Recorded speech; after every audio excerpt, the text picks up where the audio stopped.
Tesla expects to report second quarter deliveries in the next 90 minutes or so. Yesterday, the EV market maker's market cap falling below the $1 trillion mark for the first time since June. And it's currently the only Mag 7 name trading below that level. Joining us now with more is Colin Busch, Oppenheimer senior research analyst. Colin, great to have you with us. Sell side estimates is 385. Where do you fall on this, given we have some indications from Europe and China already? Yeah, we're a little bit closer to 365 for the actual number. I think buy side is more in line with us in the 360 to 365 for deliveries.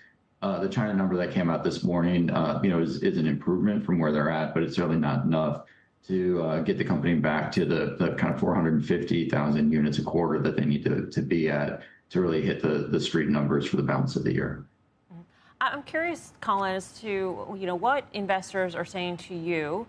And how you read their sentiment, given the tussles between Elon Musk and President Trump. I mean, you could make the argument that on the way up, when things were cozy between Musk and Trump, and the stock gained, from November to the end of the year or so early this year, that the stock should give back that and then some, because the position Tesla in right now is actually not even neutral; it's negative compared to where it started even prior to the election.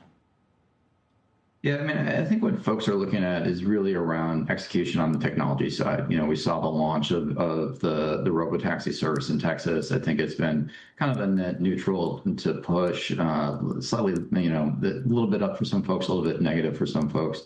I think it was expected to be modest, and really the ability to improve performance from here is what everyone's watching.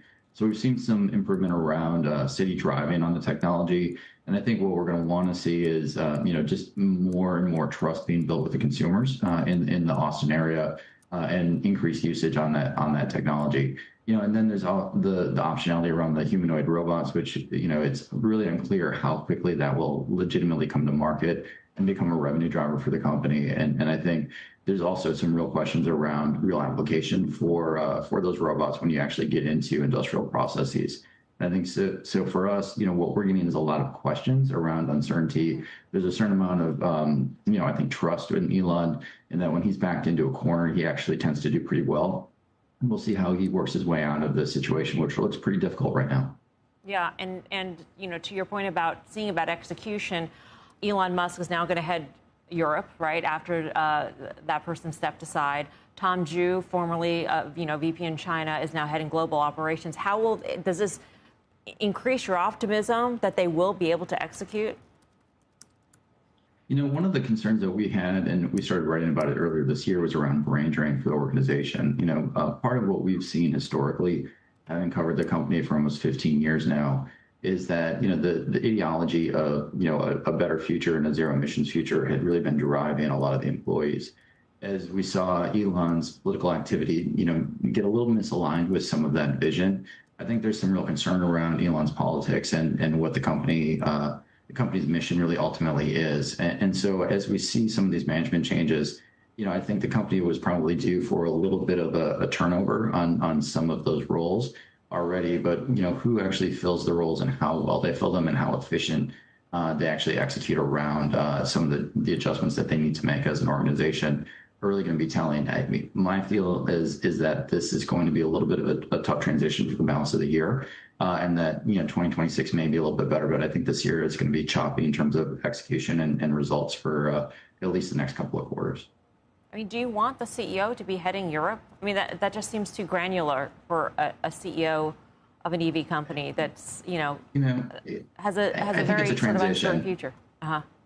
Yeah, you're 100% right. You don't want the CEO running sales for an organization of this size. You want him laying out the vision, but Elon's got a history of stepping in where needed and then bringing someone in to actually fill the role. So I think he's probably trying to get his head wrapped around what exactly the issues are and how they want to approach it.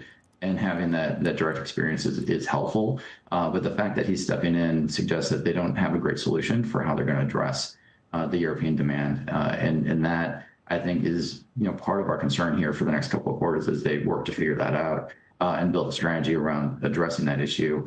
Having Elon there, I think, is the right move short term, but over the long term, you certainly don't want him running sales in Europe.